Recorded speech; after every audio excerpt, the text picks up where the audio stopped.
کورد دەڵێ کاسبکارت بمرێ مشرخۆرت نەمرێ. خەڵکی هەرێمی کوردستان کاسبکار و مشرخۆرەکان کە حکوومەتە مردووە.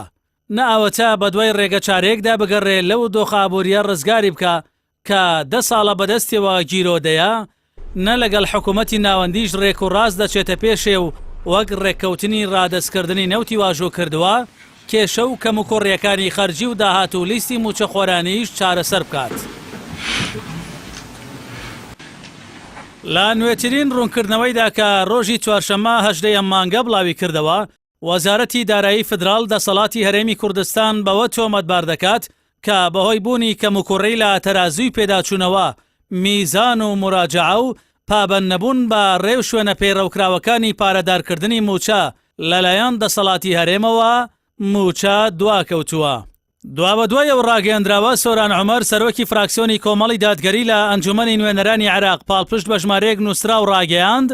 دەمانگ لەمەوبەر وەزیری دارایی فدرال داوای چاکردنی هەڵە و کەم و کوڕیەکانی تەرازوی پێداچوونەوەی داهات و خەرجی لە دەسەڵاتدارانی هەرێم کردووە، بەڵام تاکو ئێستا چاکیان نەکردووە. با پێیە و نووسراوانە کە بەرواری 19 و 29 شوبات مانگی 2 2024 بەسەرەوەیە و ئاراستەی نوێنەرایەتی حکومەتی ماوە بەسەرچووی هەرێم لە بەغدا کراوە، وەزارەتی دارایی فدرال چەندین کەم و کوڕی لە تەرازوی پێداچوونەوەی لیستی خەرجی و داهاتی کانونی یەکەم مانگی 12 2023 و کانونی دووەم مانگی 1 2024 ڕیز کردووە. هاوکات لەگەڵ بڵاوکردنەوەی نووسراوەکان سەرۆکی فراکسیۆنی کۆمەڵ لە ئەنجومەنی نوێنەرانی عێراق هۆکاری چاکنەکردنی هەڵە و کەم و کوڕیەکانی تەرازوی پێداچوونەوە لەلایەن دەسەڵاتی هەرێمەوە بۆ ئەوە گەڕاندوتەوە کە ویستویەتی داهات و خەرجی ڕاستەقینە بشارێتەوە.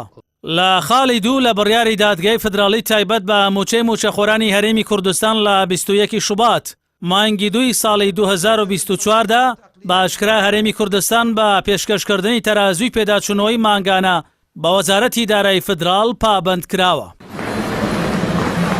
لە دوای بڕیاری دەستەی نێوبژیوانی پاریس بۆ ڕاگررتنی هەناردەکردنی نەوتی هەرێمی کوردستان لە ڕێی بەندەری جیهانی تورکیا و واژۆکردنی ڕێکەوتنی هەناردەی نەوت لە ڕێی کۆمپانیای سۆمەوە پرسی موچە چوەتە قۆناغێکی دیکەوە،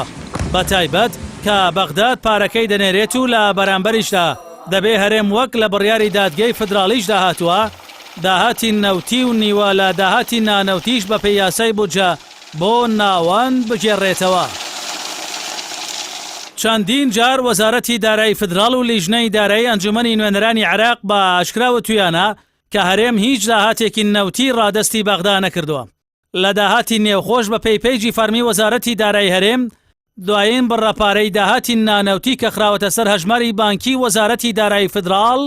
هی حوزەیران مانگی 6 ئەمساڵ بووە.